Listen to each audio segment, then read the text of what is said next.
ముఖ్యమంత్రి చంద్రబాబు నాయుడు, ఉప ముఖ్యమంత్రి పవన్ కళ్యాణ్ సారథ్యంలో రాష్ట్రంలో అధికారంలో ఉన్న తెలుగుదేశం, జనసేన, భారతీయ జనతా పార్టీ సంకీర్ణ కూటమి ప్రభుత్వం హయాంలో వైఎస్ఆర్సీపీ నాయకులు, కార్యకర్తలు అరెస్టుల పర్వం కొనసాగుతుంది. ఇదివరకు గన్నవరానికి చెందిన మాజీ శాసనసభ్యుడు వల్లభనేని వంశీమోహన్ అరెస్ట్ అయ్యారు.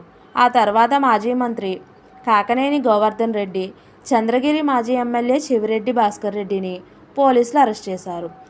మద్యం కుంభకోణం వ్యవహారంలో అక్రమాలు చోటు చేసుకుంటున్నాయంటూ ధనంజయ రెడ్డిని, కృష్ణమోహన్ రెడ్డిని కటకడాల వెనక్కి వెళ్లారు. వారంతా విచారణలో ఎదుర్కొంటున్నారు.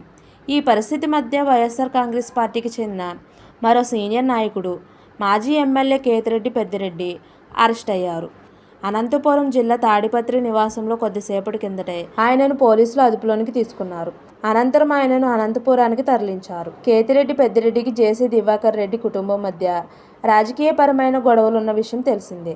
ఎటువంటి పరిస్థితుల్లోనూ కేతిరెడ్డిని తాడిపత్రికి రానివ్వబోమని, ఆయనను కాలు పట్టనీయమని తెలుగుదేశం పార్టీకి చెందిన మున్సిపల్ చైర్మన్ జేసీ ప్రభాకర్ రెడ్డి గతంలో హెచ్చరించిన విషయం తెలిసిందే.